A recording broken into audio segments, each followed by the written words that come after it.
Salut à tous, j'espère que vous allez bien. Aujourd'hui, on se retrouve pour un nouvel épisode de la collection Marvel Hachette Ultimate. Marvel Ultimate chez Hachette, on a présenté il y a quelques semaines le Ultimate Spider-Man, donc le tome 1 à 3,99 €. Très très bonne affaire. Aujourd'hui, on passe sur le tome 2 sur, comme vous l'avez vu dans le titre, Marvel Ultimate X-Men. Donc le tome 2 de cette collection avec au scénario Mark Millar et au dessin Adam Kubert. Donc 12 épisodes et demi, hein, très sympa dans cette collection Hachette que je vais vous présenter.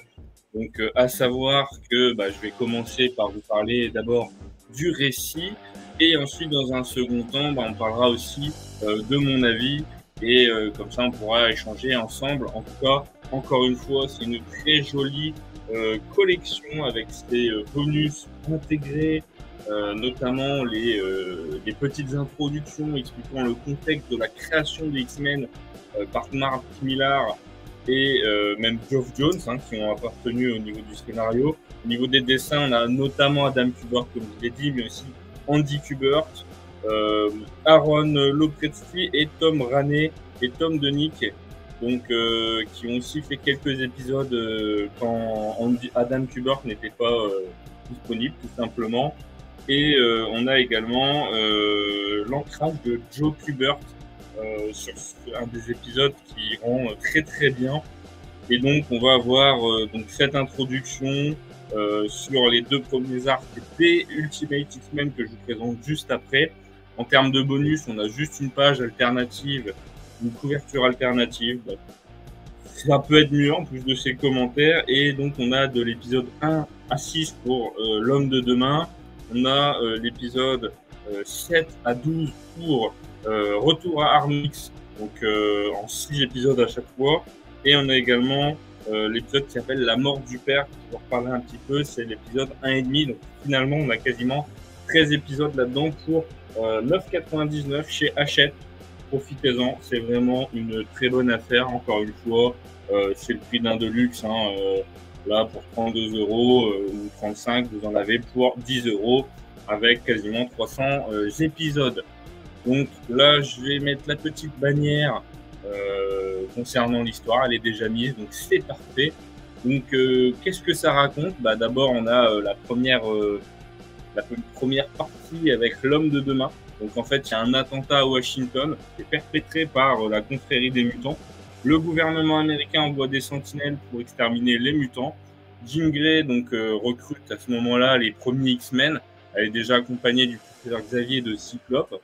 Donc on va avoir le Fauve, Tornade et Colossus qui vont rejoindre l'équipe et ils vont devoir très vite aider un autre mutant, notamment Bobby Drake, donc Iceberg comme on connaît tous. Et en fait, ils ont des tenues qui leur permettent en fait d'éviter d'être reconnus par les sentinelles. Donc on part du postulat de départ que les sentinelles existent déjà. Et donc les X-Men vont au secours de Bobby et l'aident face aux sentinelles. Magneto, lui, il n'est pas très content de ce qui se passe, hein.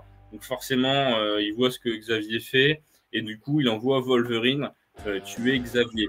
Donc Wolverine, il va à l'aéroport, il arrive et il est accueilli par la confrérie des nouveaux mutants. Et Wolverine, il se fait neutraliser en fait, hein, et enlevé par le colonel Race. Alors j'ai du mal à le prononcer, ça se prononce W-R-A-I-T-S H, non T-H. Donc moi je dis Race, mais je suis pas sûr de bien le prononcer. Et donc ce colonel, en fait, il fait partie de l'arme X. C'est pas Striker ici, c'est vraiment le colonel Race. Et donc il capture Wolverine. Xavier, lui, il a connaissance de ça, il l'a repéré grâce à Cerebro. Et il envoie ses X-Men sauver Wolverine. Donc c'est comme ça que ça commence, un peu comme dans les films. Et donc on a une première bataille entre les X-Men et l'arme X, tout simplement. Il libère Wolverine et en fait, le colonel, lui, s'échappe. Et sauf que Wolverine, il veut le buter, hein, tout simplement. Jean Grey l'en empêche. Elle lui dit que c'est pas l'idéal qu'on réserve aux humains en tant que bons mutants.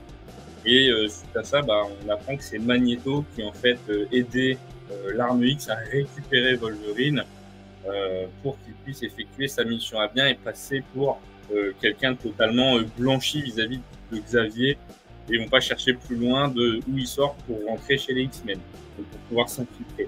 Les nouveaux mutants, donc pendant ce temps-là, ils kidnappent la fille du président, hein, afin que le programme Sentinelle soit totalement stoppé, en sachant que le professeur Xavier, lui, est plutôt contre le fait de s'attaquer aux humains, donc il envoie les X-Men sauver la fille du président, qui lui permettra aussi d'avoir les bonnes grâces du président américain. Ils arrivent à sauver cette fille, mais pendant la bataille, le fauve, qui est encore un humain juste avec des grosses mains, des gros pieds, comme un singe sans poil, si je peux dire ça comme ça, est blessé. Et donc, Wolverine et Jean Grey arrivent à sauver la fille du président. Et en même temps, les autres X-Men sont restés sur place, essayent de sauver le fauve. C'est en grosse galère. Et là, c'est en fait Magneto qui sauve les X-Men en éloignant la population, en s'attaquant un peu à eux. Et en fait, les X-Men, ils peuvent se sauver tranquillement. Donc, grâce à ça, donc Cyclope, il va se poser beaucoup de questions parce qu'il est en train de se dire, mais là, on a échoué notre mission, c'est pas possible. Il a quand même beaucoup de remises en question à ce niveau-là. Il en parle au professeur. Il voit également Wolverine et Jean Grey se rapprocher, alors que c'est quand même sa copine. Hein. Donc ça l'agace pas mal. Le fauve, lui, il est sauvé pendant ce temps-là par Jean Grey, qui arrive à choper les capacités physiques et mentales d'un grand chirurgien neurologique pour soigner finalement le fauve avec des extraits de singes et de je ne sais plus quel animal, avec une technique un peu expérimentale. Et il y arrive. Sauf que du coup, ça donne les cheveux bleus au fauve. Donc, vous le voyez un peu venir tout au long, qu'on va voir le fauve très rapidement en bleu. Et donc, suite à ça, Cyclope, il quitte le manoir et il va rejoindre la confrérie des mutants en terre sauvage. Pendant ce temps-là, donc, il rejoint le camp de Magneto. Ils vont s'attaquer à Londres pour que justement le Royaume-Uni renonce au programme Sentinelle. Et Cyclope, il n'est pas trop d'accord, hein, c'est pas dans son éthique, il le fait savoir à Magneto. Et Magneto lui dit, c'est pas grave, de toute façon, c'est Pietro, mon fils, qui l'a fait. Donc, c'est pas toi, donc t'as pas à te poser de questions morales là-dessus. C'est pour qu'on puisse avoir ce qu'on veut. Sauf que, à côté de ça, Magneto, il méprise également son fils, son propre fils, qui est dans la confrérie. Hein. Il y a le crapaud, il y a le cerveau, il y a la sorcière rouge et notamment Pietro. Et Pietro est un peu passé pour un bon à rien aux yeux de Magneto, ce qui va lui faire défaut un peu plus tard dans le récit. Et donc, les X-Men, eux, ils vont à la Maison Blanche. Ils vont sauver, donc, ils vont discuter plutôt avec le président. Et donc, ce dernier, il leur dit qu'il arrête bien le programme Sentinelle, mais une exception, c'est qu'il va l'utiliser une dernière fois contre Magneto et sa confrérie des mutants. Et en fait, eux découvrent ça, hein, parce qu'ils ont réussi à trouver où se cachait tout simplement Magneto et sa bande grâce au jet de Cyclope quand il est parti les rejoindre. Donc à ce moment-là, lui, Magneto, il n'est pas fou, hein, il se fait attaquer. Donc il en profite pour reprogrammer les sentinelles afin qu'elles s'attaquent aux humains et non pas aux mutants. Donc ça, c'est très intéressant. Et elle, Jean Grey, elle comprend aussi, lors d'une coucherie plus ou moins sous-entendue, que Wolverine, lui, il profite de l'argent du professeur et que, en fait, il voulait à la base le tuer en s'infiltrant chez les X-Men, mais que finalement, il veut rejoindre l'idéal de Xavier, notamment grâce à Jean Grey, dont il est un peu amoureux. Donc, à savoir que du coup, après, il y a une bataille qui se fait contre les sentinelles. Magneto, lui, veut tuer le président. Il en est empêché par le professeur Xavier, encore une fois. Il change alors de cible. Et donc, il décide, comme il peut pas il peut pas tuer le président, il va tuer Xavier. Sauf que Wolverine le plante, tout simplement, et lui dit, écoute, ma mission, j'en ai plus rien à foutre. Je préfère clairement l'idéal de Xavier. Le fait de ne pas s'attaquer aux humains, c'est beaucoup plus humain finalement. Et donc, il le blesse très très grave. Et en fait, dans un dernier recours, il envoie une impulsion magnétique, Magneto, ce qui fait qu'il y a des missiles nucléaires qui sont envoyés d'un peu partout. Et en fait, c'est Vif Argent qui va tout simplement arrêter ces différents missiles, car il en a marre d'être traité comme de la merde par son propre père, hein, ce qui peut être compréhensible. Et donc, il prend aussi le casque de Magneto, et ça permet au professeur Xavier de rentrer dans l'esprit de Magneto et de le transformer en aimant géant. J'ai du mal.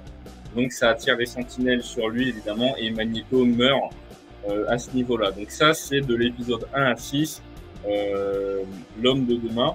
On va avoir un épisode 1,5, alors qui n'est pas forcément a priori calé dans cet ordre-là, mais qui à mon sens est plutôt bien placé. C'est ce Ultimate X-Men 1,5, où en fait on a Vif Argent et la Sorcière Rouge qui vont s'attaquer à un complexe militaire, et notamment un convoi militaire plutôt, et ils vont essayer de choper le corps de leur père défunt, sauf qu'ils vont pas y arriver parce que les X-Men s'interposent à eux, sont tenus au courant, et en fait, il n'y a pas de corps. Il n'y a pas le corps de Magneto, on ne sait pas ce qu'il est devenu, mais par contre, ils trouvent le casque de Magneto et s'en vont, donc finalement, il n'y a pas trop de morts, et c'est un petit épisode bonus assez sympathique. Donc ça, c'est la première partie. Ensuite, on a la deuxième partie, l'épisode 7 à 12, où là, on va avoir pas uniquement au dessin notre cher Adam Kubert, fait qu'on va avoir aussi d'autres dessins, d'autres dessinateurs. Waouh, on va y arriver. Et donc, ces autres dessinateurs, l'épaule un petit peu sur la suite. Alors, petit spoiler, c'est les premiers épisodes où on va voir le Nick Fury de la Terre Ultimate. Il ne ressemblera pas encore à Samuel L. Jackson, comme on a pu le voir dans Ultimate, qui est la série avec les Avengers, qui arrivera normalement au 4e numéro. Une des seules séries que j'avais commencé et que j'ai un peu lu avec les débuts de Spider-Man. Donc, on en reparle un petit peu juste après. Et donc, faut s'habituer au fait qu'il ne ressemble pas encore au Nick Fury, comme on le verra un peu plus tard, mais c'est déjà le super espion qui est ultra à l'aise. Et dans les dessins, j'ai eu l'impression de voir un peu les dessins qu'on avait sur Preacher, mais pas que. Donc, c'est assez sympathique de retrouver des dessins comme on a l'habitude de les voir. Bon, c'est un peu la même période au niveau de l'ancrage, donc les inspirations sont fortes à ce niveau-là. Bon, revenons au sujet de la deuxième histoire, donc retour à Arme X. En fait, il y a Wolverine qui cherche donc, après avoir rejoint les X-Men, à retrouver l'Arme X. Il va parcourir les différents sites militaires sans jamais trouver leurs traces. Ils sont partout partis aux États-Unis. Pendant ce temps-là, au Japon, on a Cyclope, Tornade et Colossus qui donnent une interview, mais sont suivis par Malicia, qui n'est pas encore une mauvaise mutante ni une bonne mutante. En fait, elle travaille pour l'Arme X, tout simplement. En fait, grâce à ses pouvoirs, elle va découvrir où se trouve le manoir des X-Men, et elle en fait un rapport à l'Arme X. L'Arme X, du coup, en profite pour attaquer l'Institut Xavier, un peu comme dans X-Men 2 à ce niveau-là, mais ça, c'était écrit et pensé en tout cas avant la réalisation du deuxième film. Et en fait, toute l'équipe des X-Men est emprisonnée, sauf Wolverine, car il n'est pas sur place. Donc Xavier, Nick Fury, donc lui, pendant ce temps-là, en parallèle, donc on découvre le personnage. Il sera en Inde pour démanteler un réseau d'expérimentation illégale sur des mutants. Et en fait, il se fait capturer et devient un otage, car c'est un des plus grands agents du SHIELD. Et en fait, ses secrets pourraient être dévoilés. Donc le général Ross, lui, il charge l'Arme X de libérer Nick Fury. Le colonel Race, lui, indique que les X-Men sont dans son équipe, sauf Wolverine évidemment. Et le professeur Xavier, il dit qu'il l'a tué tout simplement, qu'il a été mort pendant l'opération de récupération des mutants. Pendant ce temps-là, donc le docteur Cornelius, un des professeurs qui est de l'Arme X, tente d'améliorer les capacités du faux et des autres mutants. Et donc, en fait, il va le rendre enfin directement bleu, totalement bleu comme on connaît dans l'univers 616. Et donc, les mutants subissent les différentes choses. En même temps, les X-Men sont prisonniers et rencontrent d'autres mutants comme Diablo, Malicia et le Fléau. Donc, ils essayent de comprendre les motivations de chacun. En même temps, on a Dent de Sabre qui supervise des missions. Donc lui, il est un peu plus haut gradé, et du coup, il va essayer de sauver Nick Fury, pendant que certains X-Men sont dans un autre groupe et sont envoyés en Inde afin de finir donc cette mission que Nick Fury euh, a à faire et pour la terminer. Et en fait, les X-Men, ils sont tous sous la menace, hein. C'est-à-dire qu'ils sont utilisés comme des bêtes de foire, comme des outils, comme des armes. Et donc après, il faut savoir qu'ils ont tous un implant qui est dans le cerveau et qui peut exploser un peu à la Suicide Squad. Donc chaque membre de l'équipe, s'il n'obéissent pas, c'est un autre membre qui prend cher. Donc c'est un peu de la dissuasion très, très fortement abusive. Et donc il y a une équipe qui est constituée de Colossus, le Fauve, Iceberg, sauf Nick Fury. Il y a une deuxième équipe qui est constituée de Cyclope, Marvel Girl, donc Jean Grey, Tornade et Diablo qui vont en Inde. Et donc, ils découvrent une expérimentation qui est composée de 57 gènes mutants. Donc, c'est un espèce de gros organisme un peu dégueulasse. Et en fait, ils le font exploser tout simplement. Et en fait, pendant cette mission, ils sont sous la contrainte toujours de l'arme X. Et Jean Grey est forcé de tuer le docteur Pangea, donc qui faisait partie de l'expérimentation, qui était responsable de tout ça. Donc en fait, c'était soit ça, soit ils étaient obligés de tuer un mutant devant elle. Donc elle n'a pas vraiment le choix, un gros choix de conscience, une grosse prise de conscience très douloureuse pour Jean Grey. À savoir également que l'arme X a récupéré Wolverine en parallèle. Donc il est aussitôt emmené et enfermé à la base comme les autres mutants.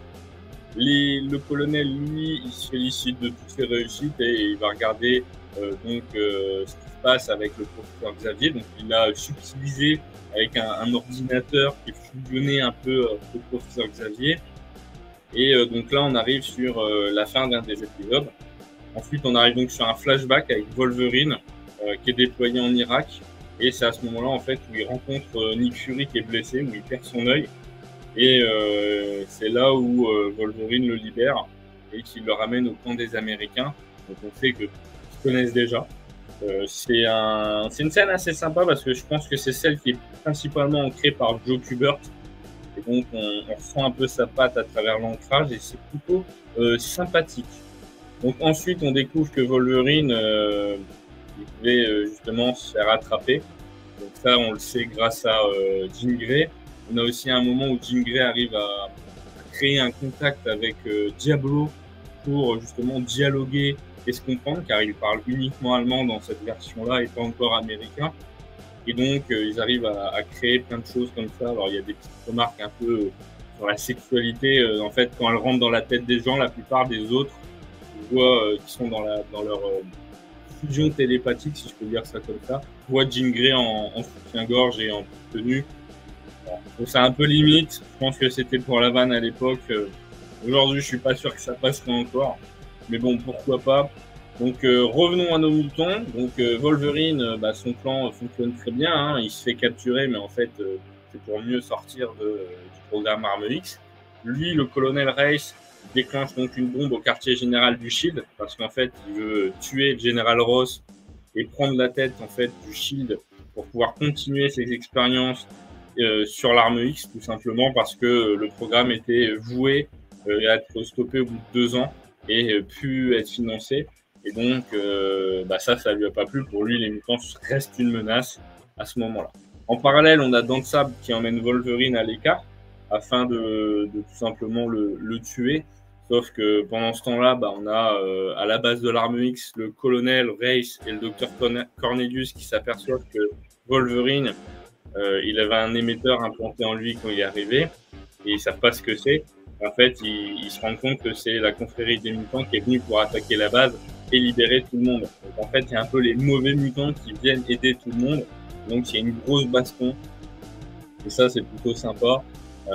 En même temps, donc on a un autre combat avec Wolverine et Danzab qui se battent à l'extérieur de la base.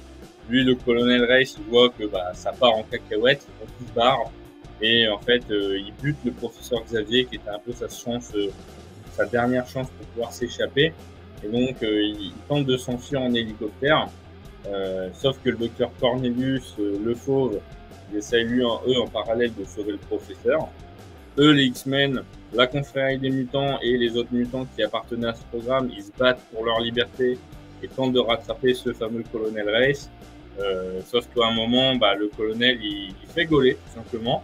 Et en fait, il y en a beaucoup qui hésitent à le tuer parce qu'il a fait des horreurs terribles auprès de ses mutants. Et là, Nick Fury est là avec le Shield.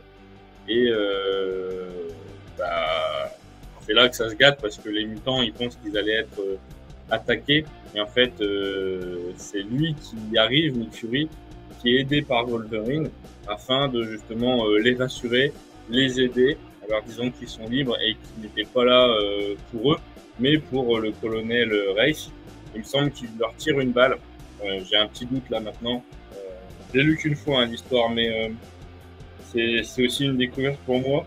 Mais en tout cas, c'est vraiment un récit sympa. Et donc après, on sait qu'il y a certains mutants qui essayent d'être rejoints, enfin de demander aux nouveaux mutants et aux mutants de l'arme X de les rejoindre chez Xavier, sauf que la plupart refusent, hein, tout simplement. Diablo, lui, rentre en Allemagne et on découvre que tout simplement Magneto ne serait pas mort. Et ça, c'est les aveux faits par Xavier à ce moment-là.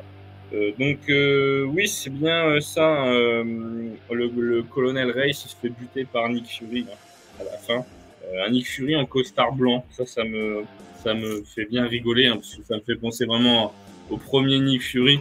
Maintenant, il est plutôt connu avec sa tenue paramilitaire et son grand mouton noir. Donc voilà.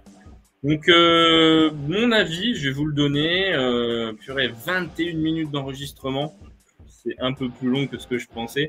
On est donc sur un récit que je découvre, ce tome 2, qui est très sympathique, que je trouve vraiment une bonne introduction pour une recréation de l'univers mutant sans forcément se casser la tête à expliquer les origines de chacun tout de suite. On commence avec cette première partie où on t'implante le décor avec les sentinelles, les bons, les mauvais mutants, le président et l'engouement général des Américains concernant les mutants. On découvre aussi les personnages par leurs relations. Je pense à Cyclope avec Jean Grey, Wolverine et les X-Men, ou même le vif argent, hein, Silver, qui lui, Pietro, a cette relation un peu infecte avec son père, même s'il y a Wanda dans le coin, ou encore Wolverine avec cette deuxième partie, on découvre un peu plus ses origines, ainsi que Nick Fury, ce qui nous sort un petit peu du mutant entre guillemets classique en termes de récit. Donc vraiment un bon début, c'est vraiment une belle découverte pour moi. Donc je peux que vous le recommander, surtout à 10 € encore une fois. Donc très sincèrement, une jolie édition encore une fois et des récits super bien écrits et dessinés. Donc voilà. Moi, je pense que j'ai fait le tour. Donc maintenant, merci d'avoir regardé la vidéo. N'hésitez pas à me dire ce que vous avez pensé de ce deuxième numéro si vous ne l'avez pas encore lu ou si vous comptez le lire. J'espère que, comme moi, on pourra découvrir ces différentes séries Ultimate ensemble. Là, on va voir le numéro 3 qui sera à 16 € 15,99 sur les Marvel Team Up avec principalement Spider-Man. Donc on en reparle très bientôt dans une petite quinzaine de jours si j'ai le temps de tout enregistrer. Et puis n'hésitez pas à vous abonner, hein, lâcher un pouce en l'air, partager la vidéo. Vous connaissez la suite. Et je vous remercie encore une fois d'être passé sur cette vidéo. Et on se dit à très bientôt. Allez, salut!